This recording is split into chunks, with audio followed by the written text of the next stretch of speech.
Do we need to talk about the catchphrase? Well, I'm sure he knows what it is if he's watching. Yeah, it's true. Do you know our catchphrase? I don't. Our sign off, keep your bungholes tight. So at the end of the episode, we will be honored. We got Dixon Debman with 2XO to do this. Yeah. We will be honored at the end of the episode. Glenn's going to say, I will say, keep your wallets loose. And if you'll look at the camera and say, and your bungholes tight. And your bungholes Are tight. you okay with that? I'm okay with that. It's a bourbon phrase. Don't belittle. I know. I love this. I'm so excited. Are we ready? Nope, but let's do it anyways. Do it. 3, Off we go. 2, 1.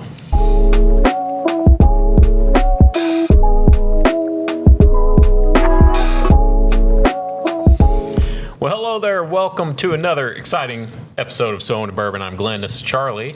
Usually we're in Charlie's basement recording, but today we are here at the Order of the Writ at the Frazier History Museum.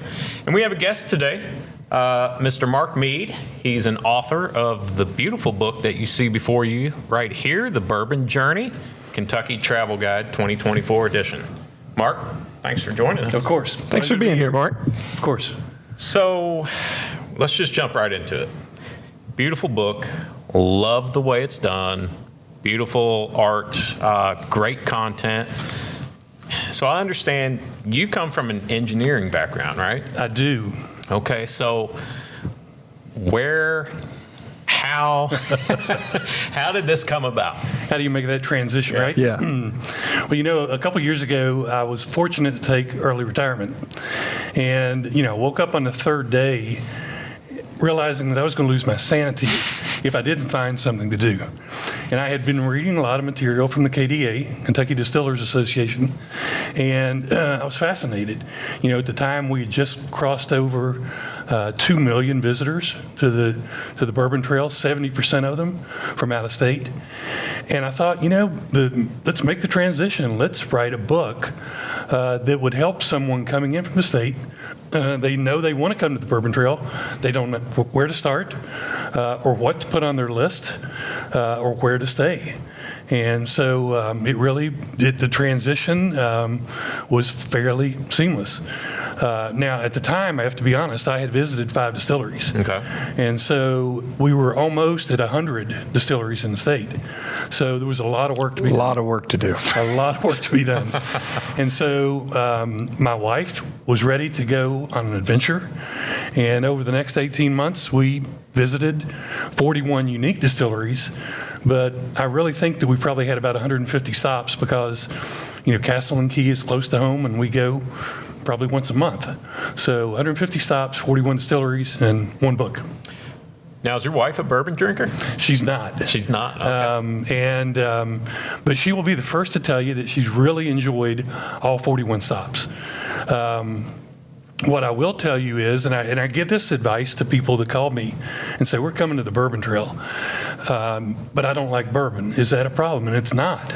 If you've done any of the distilleries, you know that many of them produce gin or vodka or have a bar that will have other drinks beyond bourbon. So, there's a lot to do. Now, there's probably a few distilleries that I would tell a non-bourbon drinker Right. to avoid. Yeah, because the experience there is just drinking bourbon. Right. The experience there is tasting bourbon. And once you've done a tour or two, we look for different experiences than just a standard tour.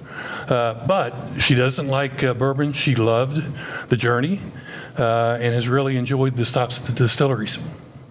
I've had the same experience with my wife. She was more of a vodka drinker. She really doesn't drink at all anymore, but she does enjoy going on the distillery tours. And,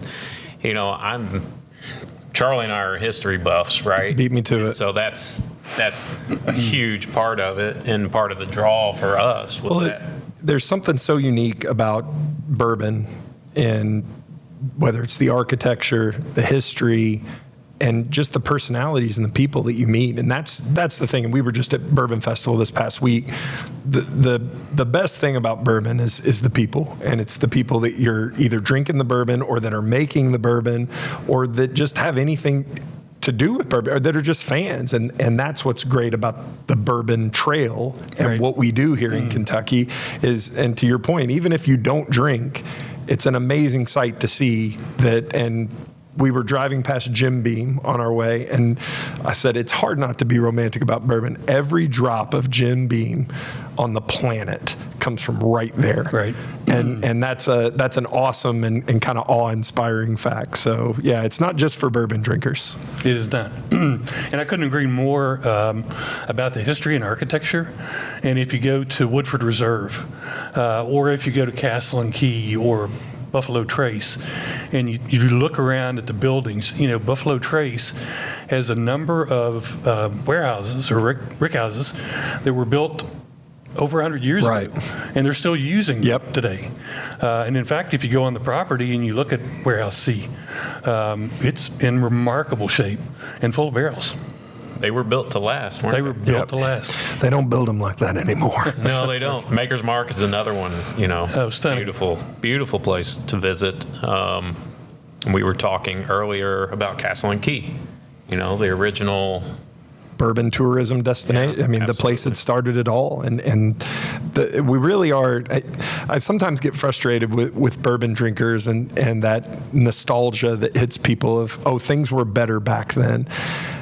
I kind of want to fight about that, because I really think like we're taking what we have now in the world of bourbon and all things distilled spirits for granted. Like there is a really a perfect balance, whether you want the Castle and Key experience and the history of, an E.H. Taylor that built it, or you want to go someplace that like Bardstown Bourbon Company. There is something for everyone, Right. and they are all making amazing bourbon. Right. And speaking of something for everyone, that's what I was telling Charlie earlier. I feel like this book has something for everyone in it, whether you're just a beginner in bourbon or whether you're old grizzled vets like Charlie and I. There's something here for you. You include a little bit about the history of bourbon, a little bit about what makes bourbon bourbon, which is great, I think, for beginners. But then you also have tips on the distilleries and how to plan. Why don't you talk a little bit about that? Yeah, obviously, if you're coming in, I mentioned earlier, 70% of the visitors are from out of state. Some of them come in 2 or 3 times a year. Some, it's their first trip. And I wanted to really address the entire experience. So it's, I mentioned earlier, where to stay. I talk about the food scene. And one of the things that we've done in our 41 unique distilleries is we've eaten at a lot of the local restaurants. And we found some that are spectacular. What's your favorite? One of my favorites, and we're going tonight, we're staying in Louisville tonight, is we're going to Ceviche on Bardstown Road. And Chef Anthony Lamas is a terrific chef. It's a wonderful restaurant, has a beautiful patio. So, we're taking advantage of our time here. And ceviche would be in the top 5. Absolutely. I will mention another one that you may want to try if you haven't yet, and that's Monks Road Boiler House right down the street here, where Bear Nose by the Bridge used to be. It's a very nice steakhouse now. Fantastic food and just a really great environment. So you need to put that on your list. We're here for 2 days, and my wife's in the background taking notes, I'm sure. There you go. Perfect. Monks Road Boiler House. So, did you have any favorite distilleries or favorite experiences along the way in your journey through 141 distilleries? Well, let me start with experiences. And in the book, I'm sorry, 41 distilleries. Sorry, 41 distilleries. In the book, I think my favorite experience of the last 18 months would be the day that we did the VIP tour at Bardstown Bourbon with Steve Nally. Steve, if you know him, is an incredible Kentucky gentleman. When you meet him, he's just full of personality. And we booked a 2-hour behind-the-scenes tour led by Steve, who was celebrating his 51st anniversary doing bourbon. So he walked into Maker's Mark at 19 in Loretto and said, "I need a job." And 52 years now later, he's still working. He was employee number 1 at Bardstown Bourbon, 52 years now. But when we walked in, Steve said, "Is anyone in a hurry today?" And we're like, "Not at all." He said, "We're not doing this in 2 hours." And so for the next 3 hours, we spent wandering through Bardstown Bourbon, with a really close group of friends. That's awesome. And it was spectacular. And I would recommend that. In fact, I would give them my highest recommendation to anyone if you're lucky enough to be able to book that. Now, they don't do it very often. It's not something you do Tuesday through Saturday. Sure. But they do offer it a few times per year. And my advice would be, if you see it, book it, and then find 10 people that you really like to go spend 3 hours with Steve, because he's a great guy. And part of that tour, we went into his office, and he probably had 200 to 300 bottles of bourbon along the wall. And I asked the natural question, what's the favorite bourbon that you've ever had in your life? And he said, Mark, that's easy. And I said, what is it? And he said, it's the 50th anniversary bourbon that we produced at Bardstown Bourbon Company to recognize the 50 years I've been in bourbon. He said, would you like to try it? And of course, that answer was really easy, right? Yeah, you politely declined. Yeah, I'm good. I said, yes, I would. And he said, there were 6 of us. And he said, 1 glass or 6. And so, of course, it was 6. And he got a glass with us. And we tried it, and I said, this would certainly make my top 10 of my lifetime. And he said, would you like another? And I said, yes, I would. So this was in the middle of our 3 hours. So that was easy. We were talking earlier, being able to meet and hang out with Jimmy Russell at Wild Turkey. He's there a lot on Saturdays, and my wife and I will drive over. It's a 25-minute drive. And have him sign bottles and talk to him. And Steve's been at it 52 years. Jimmy just celebrated 2 weeks ago his 70th anniversary in bourbon. And so that, to me, is amazing. His wife will always be with him, Jo Retta. They have been married 71 years. So he started that relationship 1 year before Wild Turkey. Yeah, that's amazing. We just met Ron Call the other day, right? Yep. He's celebrating 50 years. They just put out a 50th anniversary bottle over at Hemingway. So I feel like you've got this cool blend right now of the old guard who are kind of coming to the end. I hate to say it, but you've got some really energetic, younger, new master distillers, female master distillers, which is great. We talked to a couple of them at the Bourbon Festival the other day. Yeah, so I think it's kind of a really cool time in bourbon right now, where you kind of see the new people coming in. They're learning from the old guard, and that's one of the great things about bourbon is the fact that they're competitors, but they're willing to help each other out. And you can go to a Wild Turkey and sit there and talk to a Jimmy Russell. Where else can you do that? What other industry can you visit? I'd like to hang out with one of the owners. Yeah, I want to talk to the CEO. Yeah, can I hang out with your vice president of operations? I want to pick his brain and have him tell me stories. You mentioned it earlier, but about where we are right now. And I, like you, I think that this is the best time for bourbon, and I think it's increasing. When we started a year ago, I think 2024 is better than 2023. It's more dynamic. It's more interesting, and you can see the Bardstown bourbon that's under 10 years old, and then you can go to Wild Turkey or Buffalo Trace, and you're at 70 or 100 years of history, and I love that. Yep. And I think you asked earlier about what was my favorite distillery, and I can't answer that question without knowing how to categorize it, because probably one of the coolest modern distilleries is Bardstown Bourbon.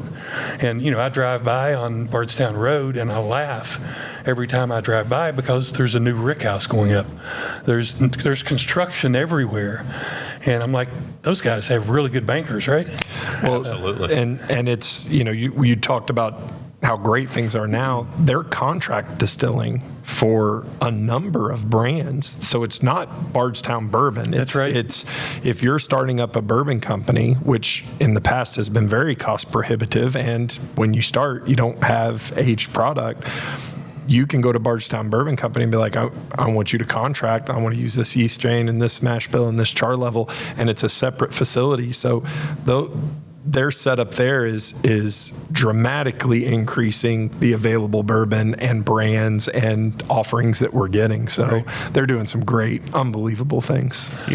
And that's a little bit different than sourcing bourbon too, right? Because you're coming up with your own mash bill and you got to make just kind of giving Yep. them, here's what we want. Yeah, it's your product. We're going to make produce it. it for you. Yeah. Right. Yeah. When I started the research for the book 18 months ago, they were 80% of what they produced was not going into their own label. Yep. 20% was for their own label. So, that's remarkable. Yeah. And they make quite a bit of bourbon. So they make quite a bit of bourbon, and they make a lot of labels that we like on the shelves of the liquor stores. Right. Yep. Well, and another thing about Bardstown, like you mentioned earlier, it's so modern. It's a great contrast. If you're in Bardstown, you're going to do a couple tours. Go see Willet. Go see Maker's Mark, but also stop into Bardstown and see the contrast between the two. And it's all great bourbon. Yeah. It's just is. a different experience. There is something for everyone. Right. And by the way, Bardstown Bourbon has a great restaurant, as does Willet on the second floor over Willet. The bar at Willet, I think it's called. It's terrific. I have not tried the restaurant at Willet yet. So No, that's put it on your list. Another item we have to put on the list, right? So we've talked about some of your favorite things. Were there any surprises that were, I don't know, maybe a disappointment, or did you experience any burnout after, going to, how long did it take you to do the 41? It's taken 18 months. Okay. So we just did 3. The 39th, 40th, and 41st were about 3 weeks ago. I don't know that I would say disappointment. What I would say is there were a few stops that were very different than what I expected. I will tell you that there were a lot of much more positive moments or positive surprises than negative. And one I can tell you about that I would guess that very few people have visited at this point is Augusta. They make terrific bourbon. They've won a lot of awards for Buckners. But we went 3 or 4 weeks ago, and Augusta is a town of 1,100 people. It's an hour from anywhere. Yeah. If you leave Newport and go upriver on the Ohio, it's an hour away. We walked in, and it really, from the street, it wasn't. There were no aha moments. But when I walked in, I looked around and I couldn't believe it, what I was seeing. And luckily I met Nick, one of their brand ambassadors, and they were under construction. They had one of their 2 Vendome column stills in. The cookers were in, a lot of the machinery was in. They weren't distilling yet. They may be now, but it's an old button factory that was over 100 years old. I think they made buttons for stagecoaches way back in the day. They're putting $20-some million into this distillery. Wow. And it is spectacular. And so we got the behind-the-scenes tour. We walked out on the back patio where they're going to have pickleball courts and a music stage and food trucks and a beautiful landscaped patio. Once a month, they do a roll-your-own cigar. They have a guy, an expert comes in, and you have to book this. It's only one time. I'm going to do it in the next month or 2. That sounds awesome. That does sound. Is go up, and they provide the tobacco, and they show you how to roll your own cigars, and you sip bourbon while you're doing that.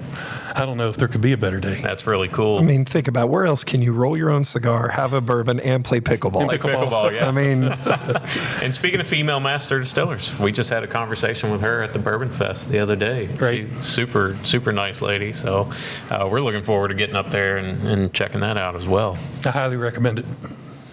Mark, what's your biggest piece of advice after doing all of this experience, everything that Kentucky and bourbon has to offer? What's your biggest piece of advice for somebody coming to Kentucky to do the Bourbon Trail?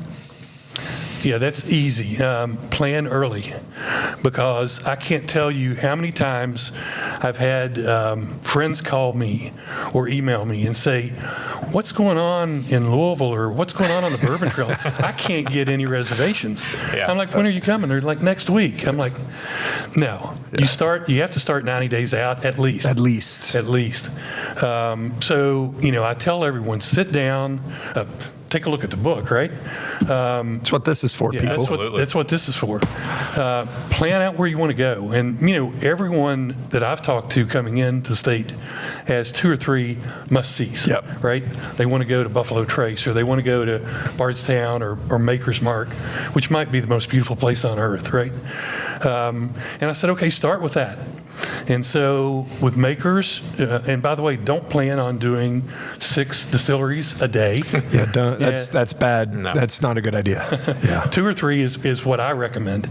You know, do lunch and dinner and 2 or 3 distilleries, and don't rush it. But you've got to plan early. You know, a lot of the distilleries, their experiences book 60 or 90 days in advance. Yeah. And if you're trying to book something next week or 3 weeks from now, you may not have anything available.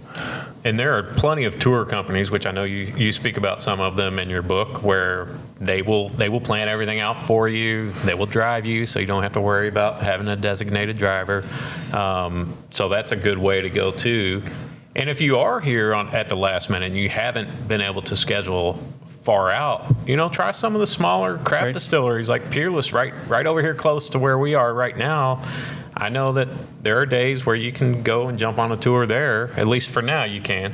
That least might for not now. be the case for too much longer. Starlight over in southern Indiana. I know we're talking about Kentucky distilleries, but that's another great one that, you know, you don't have to necessarily plan way out ahead of time. So if you are a procrastinator and unorganized, there's always some small distillery, which you cover a bunch of the craft distilleries in here as well. And we've talked a lot about the big boys, right? The Maker's Mark and the Bardstown. Talk about some of your favorite craft distillery experiences on the trail. Yeah, that's a great question. Whiskey Thief is fabulous. If you haven't been there, you need to put that on your list. I love Glens Creek, which is next door to Castle and Key. It's in the Great name, by the way. Old terrible Crow name. Distillery. Yeah. And it's really cool. And Dave Meyer that owns Glens Creek, by the way, they have 5 employees. They produce some really good bourbon, and it's a great experience. But there are a lot of great craft distilleries. I think about New Riff, which is a brand new distillery in northern Kentucky. They produce quite a bit of bourbon, so it doesn't fit into a Whiskey Thief or Glens Creek size, but they're still in the category of craft. Yeah. But you're right. When people call me and say I can't get any reservations at the distilleries I want to go to, I guess I'll cancel my trip. And I'm like, no, don't panic. We'll get you. I'm going to help you, and we'll get some stops that you'll fall in love with. Yeah. Absolutely. And you may have Neely family's another one. Oh, of those Neely that, family you is- know, that's a great experience if you haven't been a Neely family. Oh, I've been, and I loved it. Thanks for reminding me, because that's one of my absolute favorites, and it sits basically in the parking lot to the Speedway. Yep. Yeah, Kentucky Speedway. So It's very unassuming. It's very unassuming. You can meet Thumper the cat there. Yep. Thumper has never met a stranger. When you're done, and we did, we bottled our own bourbon. They had a bottle open that day, so we thieved it and bottled it, took it home, and gave it as a gift. It's a great place. Love everything about it. Probably the least expensive bottle your own experience on the whole trail, $45.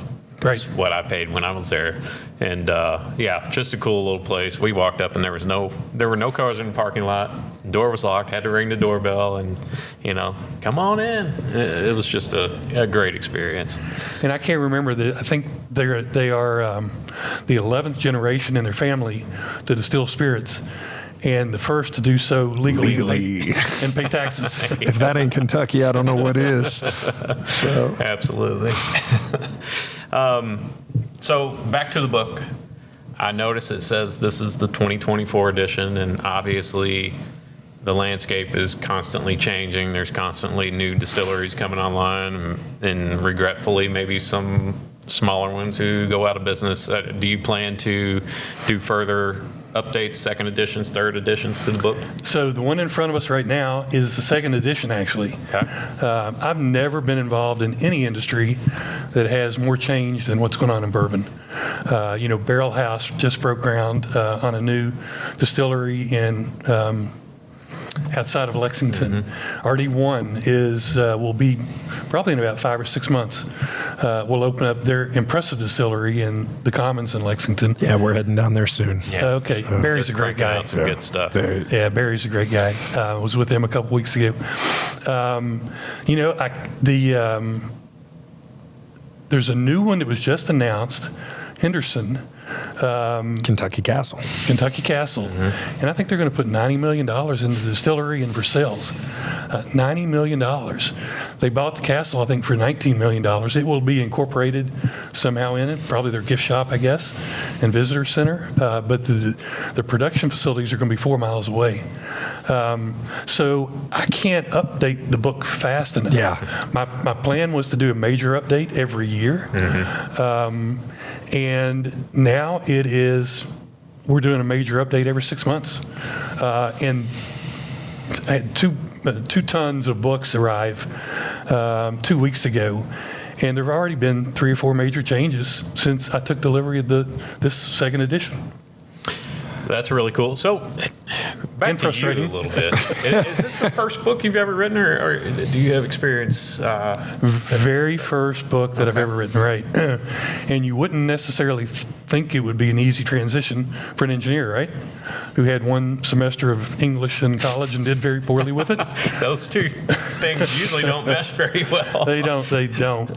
And I went on to the graduate program, MBA, and my first semester in college in the MBA program, I was the worst writer in my class.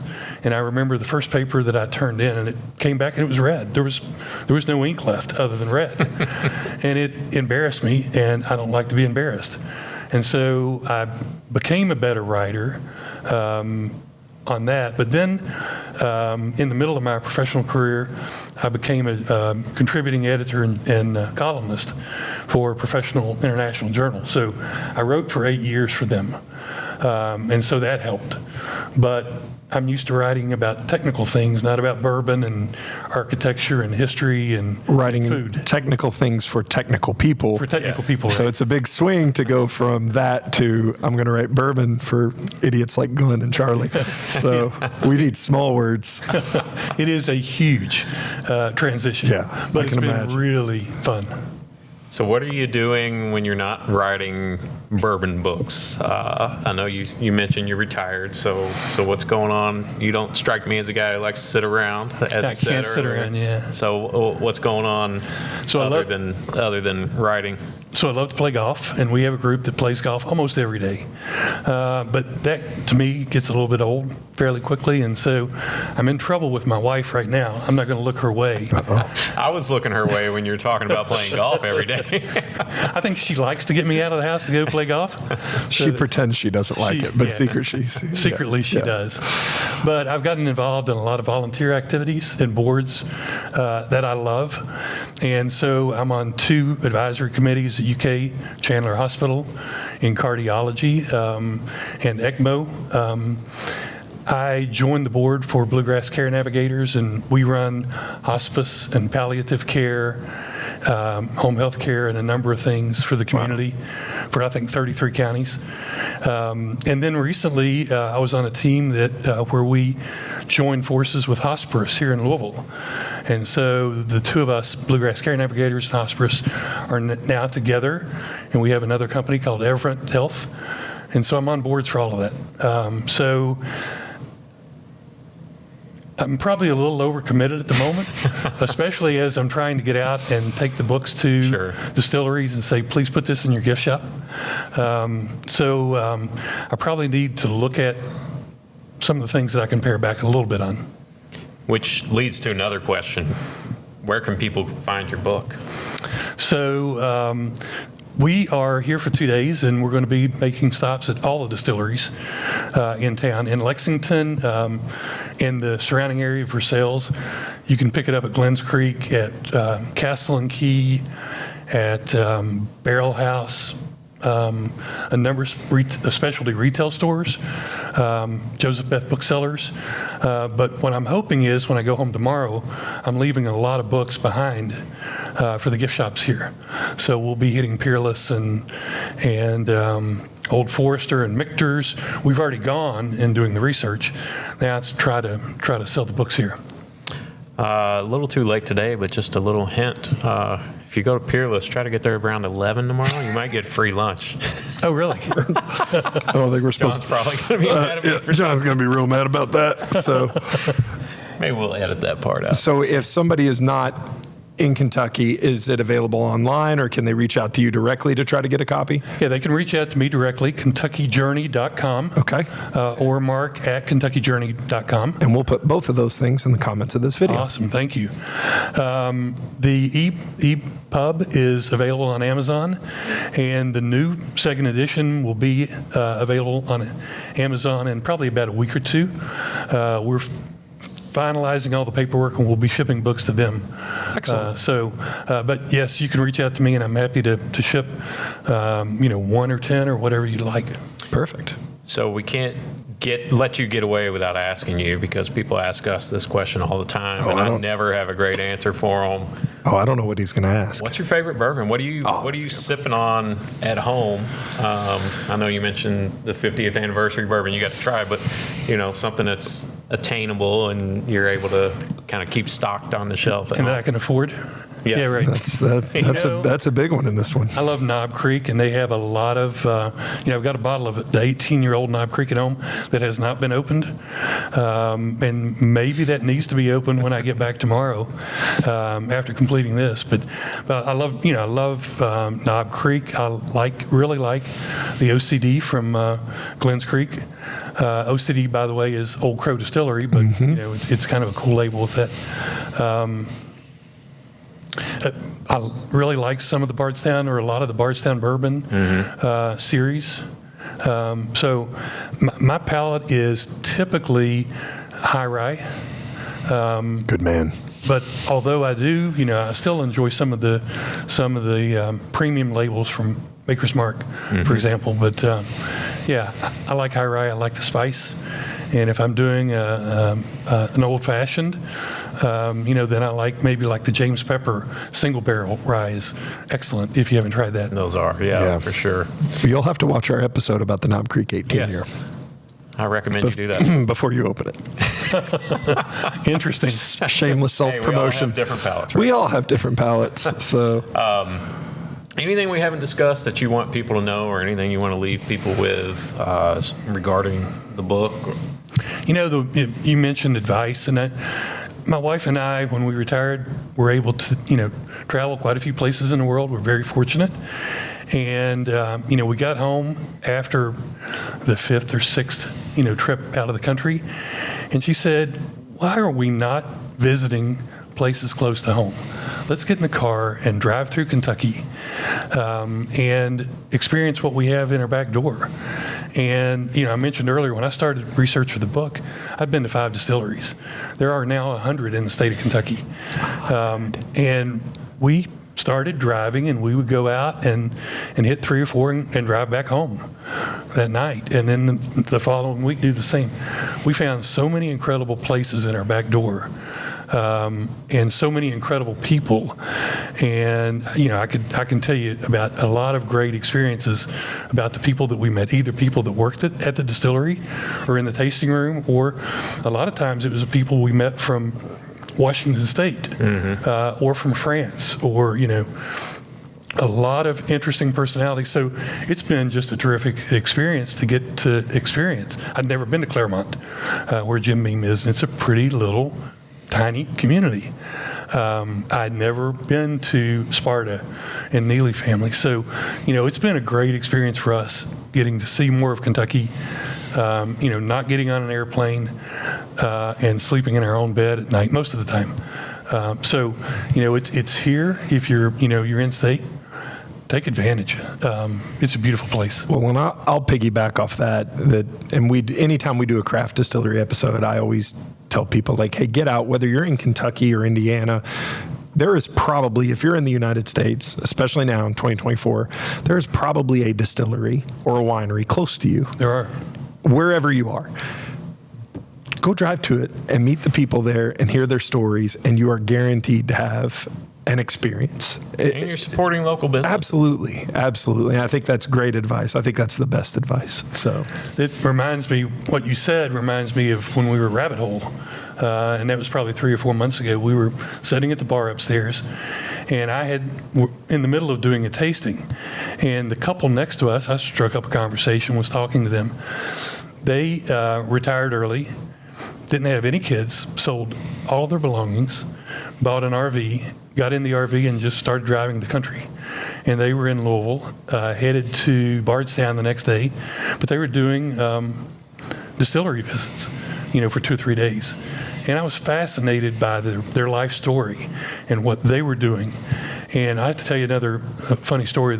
Because I was so engrossed in the conversation with them, I was in the middle of my tasting, and I had the 4 of them out in front of me, and it was bourbon, rye, whiskey, and bourbon. And so I'd done the first bourbon, I'd done the second, and when I picked up the glass for the third, I was expecting it to be bourbon. And I'm, involved in the conversation with them, pick it up and take a sip. And it shocked me because it was so different than what my palate expected. And I'm like, had I known that I was getting ready to taste rye, I wouldn't have been shocked. And that was a really cool experience to try something that I wasn't expecting. you were like a blind tasting in Like a a blind tasting. tasting, Yeah, yeah. that's awesome. And once again, it's all about the people. We were just talking about this the other day at the Bourbon Festival. We ran into people who we'd never spoken to in our lives, never met before, and we stood there for 20 minutes talking. Where else can you do that? Perfect stranger.